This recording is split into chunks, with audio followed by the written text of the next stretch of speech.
Hi, folks. Again, welcome to Stronger. We've been talking this week a little bit about war, and certainly because we don't have a choice in it, we're at war. The enemy is at war with us. He declared war on God. Okay, he loses, but it means that you and I are in the thick of it.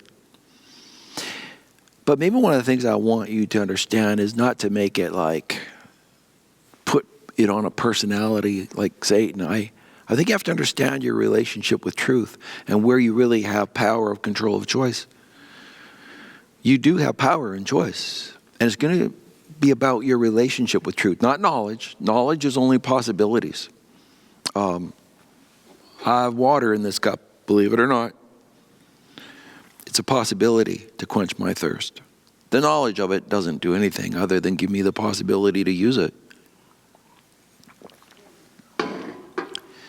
Jesus taught about a relationship with truth. He, in fact, taught a cool parable about it, one of my favorites. He talked about a farmer who went out and sowed seed. This is in Matthew chapter 13, and I'm just going to highlight a few portions. He went out and he sowed seed, and some fell by the wayside or hard pan. The birds come down and grab at the devil. He comes down, takes the seed before it can actually become a relational thing in our lives. Now, let me just stop right there for a moment and say, some truths, you're being robbed right now.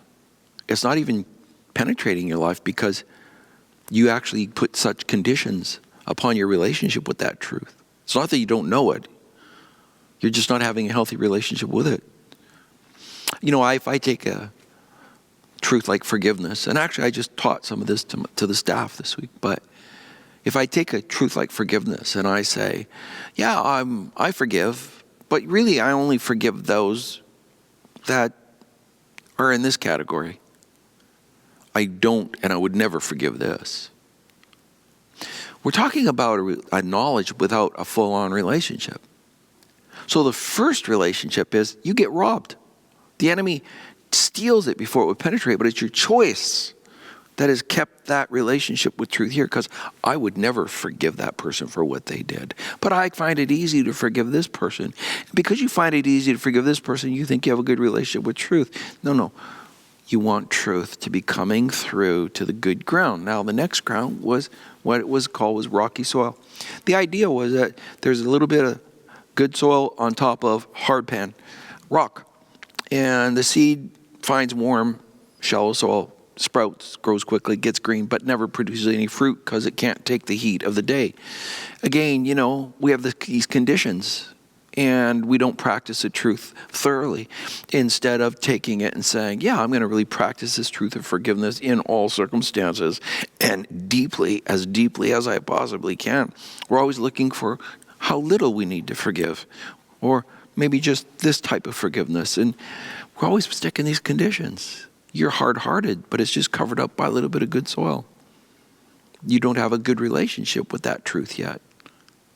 And then there's the other one, which is weedy soil. And the weeds grow up and choke out the plant as it grows. So the seed does sprout, does grow, but everything else has got the same priority. Your life is busy. You don't really give any special space to the seed. You have not kept the soil clean. You've not honored the seed.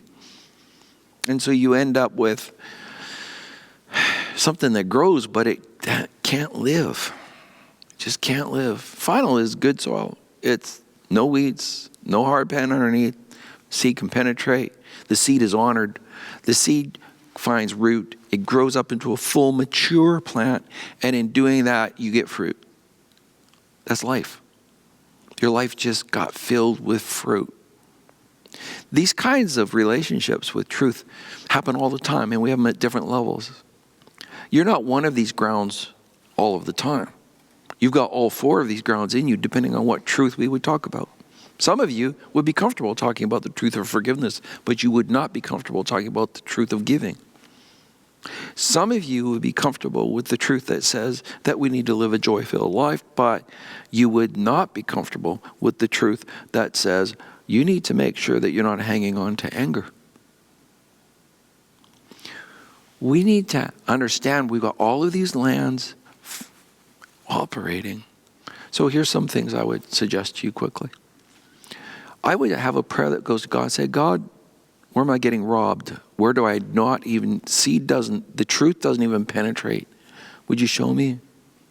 Where am I being robbed? Where's the enemy taking truth before it can even get started? Lord, where is that hard ground just under a little bit of good? Where is this truth? It gets going, but it's start and stop and start and stop and start and stop. And I get tired of that. I want this thing to grow into fruit.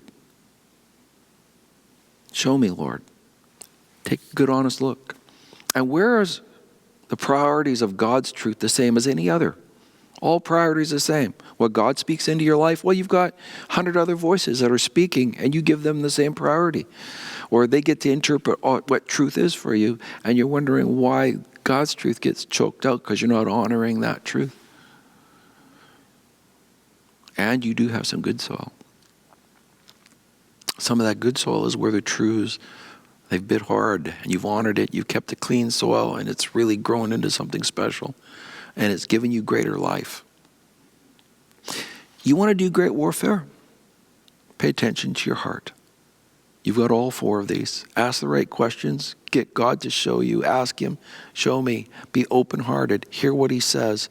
And then change it so that that ground grows into better ground, gets better ground, gets better ground. With that, the enemy will lose any footholds. Choose life. Full life. God bless.